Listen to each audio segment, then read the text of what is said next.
Chers amis, bonjour. L'abbé Léandre et moi, nous sommes heureux de vous retrouver aujourd'hui par le biais de nos médias électroniques. Nous espérons bien sûr que vous avez passé une bonne semaine malgré toutes les nouvelles qui s'enchaînent et qui font état malheureusement de la progression de la COVID-19 dans notre province et dans notre pays et aussi dans le monde. Nous constatons que les efforts auxquels chacun de nous consentons pour enrayer cette pandémie et nous rendons grâce pour ceux et celles qui interviennent pour le maintien des services essentiels. Nous pensons au dévouement extrême et constant du personnel médical, à la courtoisie des personnes qui servent dans les épiceries, dans les pharmacies, à la réponse aussi de plusieurs d'entre nous, une réponse donnée à l'appel au bénévolat de la part de nos premiers ministres.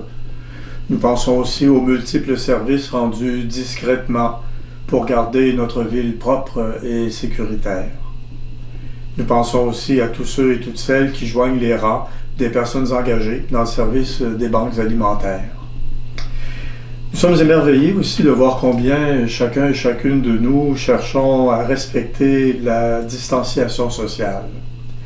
Mais en même temps, on prend conscience combien notre relation aux autres est profondément bouleversée. C'est sûrement un élément de vie que nous allons redécouvrir. L'importance des grands-parents, des parents, l'importance des enfants, l'importance des liens nécessaires à la cellule familiale, l'importance aussi des liens entre voisins qui ne seront plus désormais des étrangers, mais qui deviendront des proches.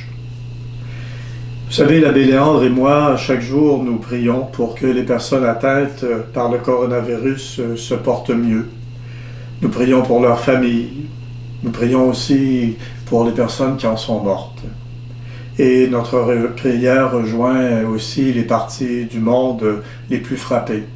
On pense à l'Italie, à la France, à l'Espagne, aux États-Unis, ainsi qu'à l'Afrique, l'Inde, le Pakistan, où la maladie se déploie rapidement. Nous vous invitons à communier à notre prière. Pour manifester cette solidarité qui se révèle dans cette période triste, Monseigneur Marc Pelchat, qui dirige le diocèse pendant la convalescence du cardinal Lacroix, nous invite à sonner les cloches tous les dimanches du carême et du temps pascal à midi sur une période de 10 minutes.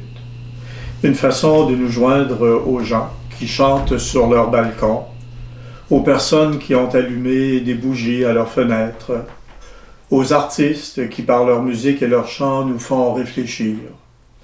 La voix de nos cloches seront une voix qui rejoint et qui en même temps appelle à la prière. Pour ce qui est maintenant des célébrations concernant les jours saints, nous célébrerons en direct la liturgie des rameaux et de la Passion du Seigneur le samedi 4 avril à 16h. La célébration du Jeudi Saint en l'honneur de la Scène du Seigneur sera diffusée en direct le jeudi 9 avril à 19h30. Le Vendredi Saint, la Passion du Seigneur sera diffusée en direct à 15h.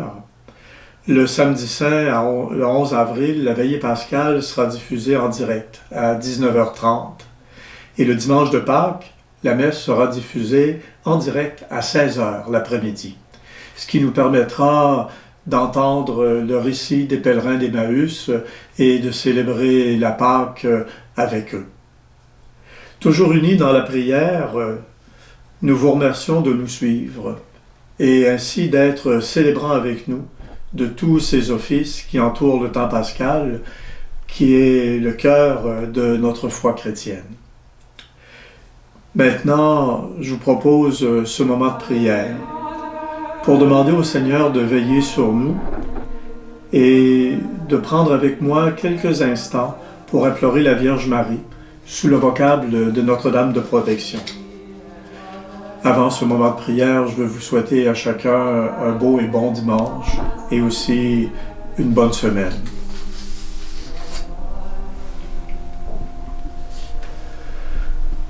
Ô Marie, contre tous les maux de l'âme et du corps, protège-nous. Ô Marie, Mère du Rédempteur, nous aimons t'invoquer sous le vocable de Notre-Dame de protection, parce que tu nous aimes et nous gardes. Veille sur les hommes et les femmes de ce monde, sur les aînés et les jeunes en particulier. Veille sur notre Saint-Père, le Pape, sur les pasteurs et sur l'Église entière. Qu'avec toi, les chrétiens et les chrétiennes soient plus fermes dans leur foi et plus fidèles à l'Évangile. Qu'ils aient le goût de servir leurs frères et sœurs et que se multiplient les vocations sacerdotales et religieuses. Ô Notre-Dame de protection, garde nos cœurs, nos esprits et nos corps, garde nos âmes et donne au monde, à notre monde, la paix de Dieu. Amen.